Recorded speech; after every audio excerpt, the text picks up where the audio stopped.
حمد و تعریف و توصیف اللہ جل مجدہ الکریم کی ذات بابرکات کے لیے، رسول رحمت شفیع معظم نبی محتشم حضور ختمی المرتبت صلی اللہ علیہ وآلہ وسلم کے حضور ناز میں اپنی عقیدتوں، ارادتوں اور محبتوں کا خراج پیش کرنے کے بعد عالی مرتبت محتشم سامعین و ناظرین، حضرت عبداللہ بن عمر بن عاص رضی اللہ تعالیٰ عنہ سے ایک روایت مروی ہے۔ فرماتے ہیں کہ رسول اللہ صلی اللہ علیہ وآلہ وسلم نے ارشاد فرمایا، اِنَّ هَذِهِ الْقُلُوبَ تَصْدَعُ كَمَا يَصْدَعُ الْحَدِيدُ اِذَا أَصَابَهُ الْمَاءُ، کہ دلوں کو بھی زنگ لگ جاتا ہے جس طرح کہ لوہے کو زنگ لگ جاتا ہے۔ لوہے کو جب پانی لگ جائے تو وہ زنگ آلود ہو جاتا ہے۔ اسی طرح گناہوں کے سبب، غفلتوں کی وجہ سے دل بھی زنگ آلود ہو جاتے ہیں۔ اللہ تعالی ہمارے دلوں کو زنگ آلود ہونے سے محفوظ فرمائے۔ لیکن یہ ایک حقیقت ہے، ہماری مسلسل غفلت اور اعمال بد اور گناہوں کے سبب سے دل زنگ آلود ہو جاتے ہیں۔ قیل یا رسول اللہ صلی اللہ علیہ وسلم وما جلاؤہا، عرض کی حضور اس کا علاج کیا ہے؟ ان دلوں کو روشنی کیسے ملے گی؟ زنگ کیسے اترے گا؟ دل اجلے کیسے ہوں گے؟ تو اللہ کے محبوب علیہ السلام نے ارشاد فرمایا، قال کثرت و ذکر الموت و تلاوت القرآن، کثرت کے ساتھ موت کو یاد کرنا اور قرآن مجید کی تلاوت کرنا، یہ دو ایسے عمل ہیں کہ جو دلوں کا زنگ اتار دیتے ہیں۔ کثرت ذکر موت دنیا کی محبت کم کرتی ہے، اور جب انسان اپنی موت کو یاد رکھتا ہے تو موت کی یادداشت دنیا کی لذتوں سے محفوظ رکھتی ہے، بلکہ فرمایا کہ لذتوں کو توڑنے والی کو یاد کرو۔ عرض کی یا رسول اللہ صلی اللہ علیہ وسلم لذتوں کو توڑنے والی کیا چیز ہے؟ تو فرمایا موت۔ تو موت خواہشات کو کم کرتی ہے، آرزوؤں کو محدود کرتی ہے۔ تو یہ ہمیں ہر وقت مستحضر رہنا چاہیے کہ ہم یہاں ہمیشہ کے لیے نہیں آئے، ہم نے کچھ عرصہ گزارنے کے بعد یہاں سے ایک اور دنیا کی طرف کوچ کر جانا ہے۔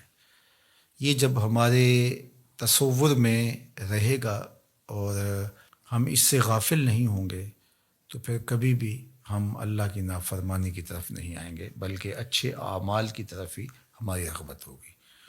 دوسری چیز جو دل کو ستھرا کرتی ہے، دل کا زنگ اتارتی ہے اور اللہ کی معرفت کا رنگ دیتی ہے، وہ ہے تلاوت کلام مجید۔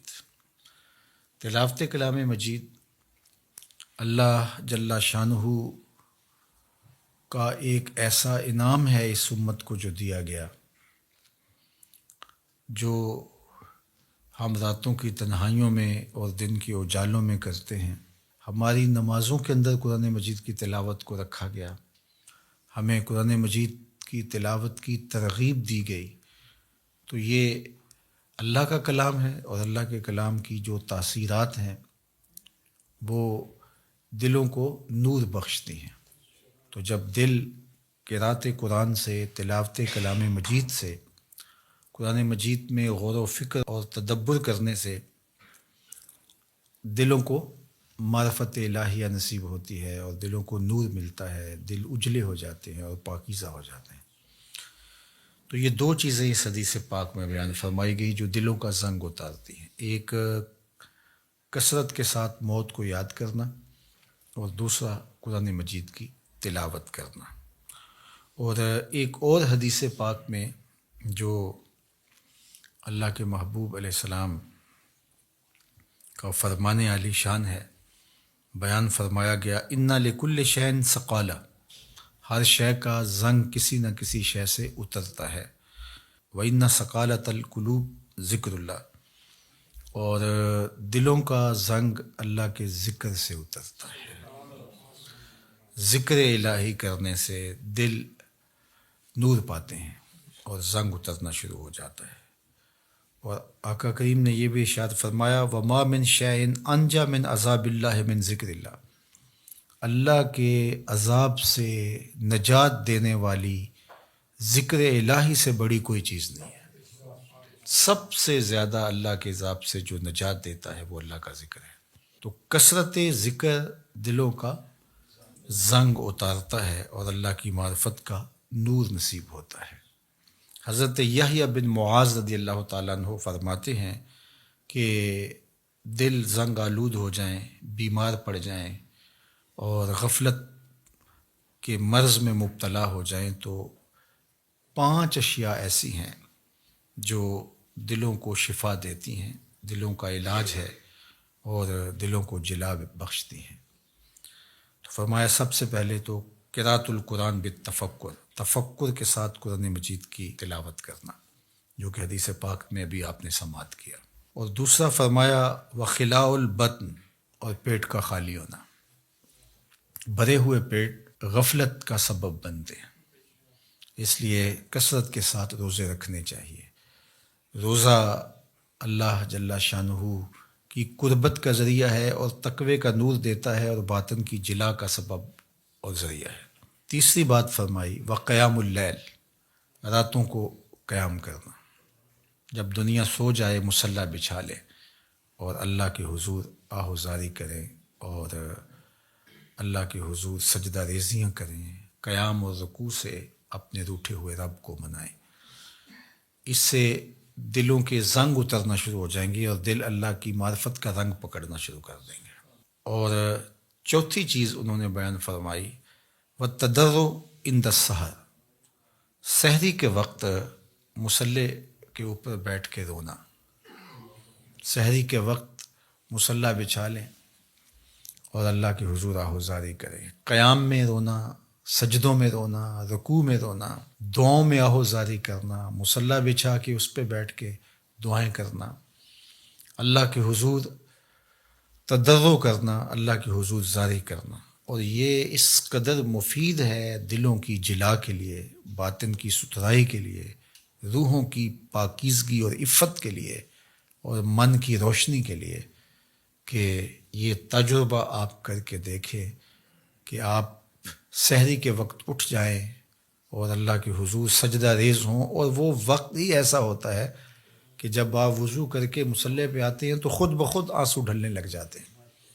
ایک درد اور کیفیت ان لمحوں کے اندر رکھی گئی ہے۔ اور پانچویں چیز جو ارشاد فرمائی گئی وَمُجَالَسَةُ الصَّالِحِينَ، نیک لوگوں کی صحبت۔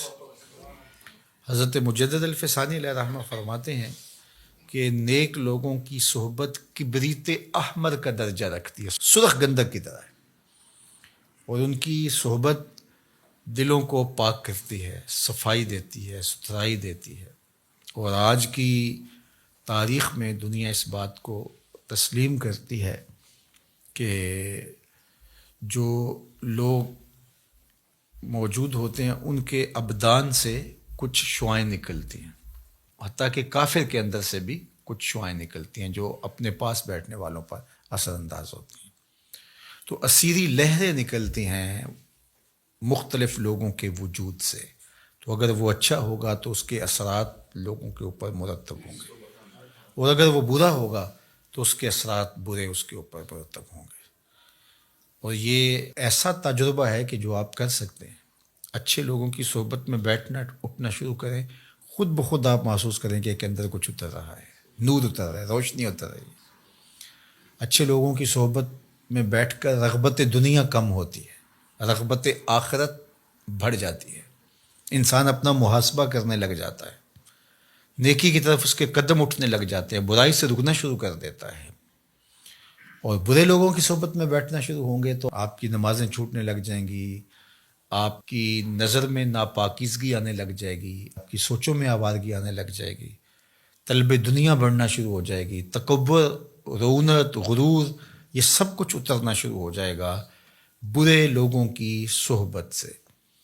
اس لیے برے لوگوں کی صحبت سے ایسے بھاگا جائے جیسے کسی موذی جانور سے بھاگا جاتا ہے۔ رومی نے تو کیا خوب کہا کہ تا توانی دور شو از یار بد، یار بد بدتر بود از مار بد۔ کہا جہاں تک ممکن ہو برے یار سے دور رہے، اور پھر فرمایا کہ برا یار برے سانپ سے بھی برا ہے۔ وہ کیوں؟ کہا کہ سانپ لڑتا ہے تو جان لیتا ہے، برا یار لڑتا ہے ایمان لیتا ہے، آخرت برباد کر دیتا ہے۔ اس لیے اچھے لوگوں کی صحبت کو تلاش کرنا چاہیے، اور اچھے لوگ مل جائیں تو ان کی صحبت کو غنیمت سمجھنا چاہیے۔ مجھے واصف علی واصف مرحوم کا ایک جملہ یاد آیا۔ انہوں نے کہا تھا جس شخص کے بارے میں تمہیں شک ہونا کہ اللہ کے قریب ہے، اس کے نیڑے لگ جاؤ۔ تمہیں شک بھی پڑ جائے کہ یہ بندہ اللہ کے قریب ہے تو پھر اس کے نیڑے لگ جاؤ، اس کی غلامی اختیار کر لو، اس کی نوکری اختیار کر لو، اس کی صحبت اختیار کر لو۔ تو یہ 5 چیزیں حضرت یحییٰ بن معاذ فرماتے ہیں کہ اجڑے ہوئے دلوں کو آباد کر دیتی ہیں، بیمار دلوں کے لیے پیام شفا ہے، اور دلوں کے زنگ اتار کے اللہ کی معرفت کا رنگ دیتی ہیں۔ اور ان میں سے قراءۃ القرآن بالتفکر، دوسرا خلاء الباطن، تیسرا قیام اللیل، اور چوتھا التضرع عند السحر، اور 5واں مجالسۃ الصالحین، نیک لوگوں کی مجلس صحبت۔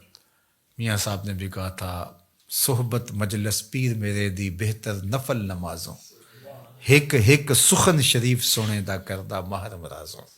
اللہ اکبر۔ چونکہ ظاہر ہے جو خیر پر مشتمل بندہ ہوگا تو وہ جب بھی بیٹھے گا خیر ہی بانٹے گا۔ الاناؤ یترشع بما فیہ، برتن سے وہی ٹپکتا ہے جو برتن کے اندر ہو۔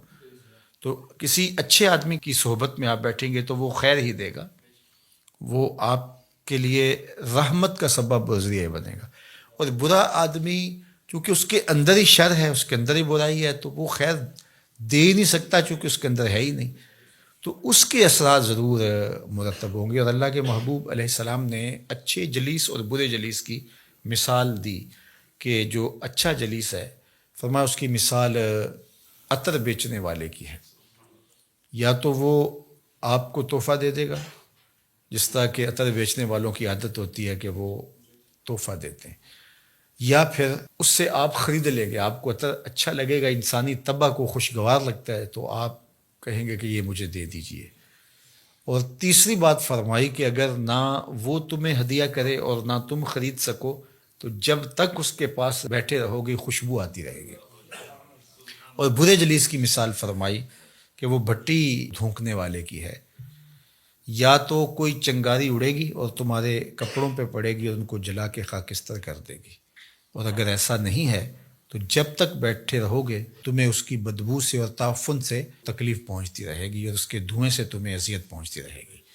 اب تمہارا انتخاب ہے کہ تم اچھے لوگوں کی صحبت میں بیٹھتے ہو یا برے لوگوں کی صحبت میں بیٹھتے ہو۔ تو دلوں کا علاج پھر اللہ کے ذکر سے ہے، دلوں کا زنگ قرآن مجید کی تلاوت سے اترتا ہے، دلوں کا زنگ قرآن مجید میں غور و فکر کرنے سے اترتا ہے، دلوں کا زنگ اللہ کے ذکر سے اترتا ہے، دلوں کا زنگ کثرت کے ساتھ موت کو یاد کرنے سے اترتا ہے، دلوں کا زنگ سحری کے وقت اٹھ کے اللہ کی حضور آہوزاری کرنے سے اترتا ہے، دلوں کا زنگ صالحین نیک خصلت لوگوں کی صحبت میں وقت گزارنے سے اترتا ہے۔ اللہ ہمارے دلوں کو مصفہ اور مزکہ فرمائے، اور ہمارے باطن کو ستھرائیاں، پاکیزگیاں اور نور و نکہت عطا فرمائے۔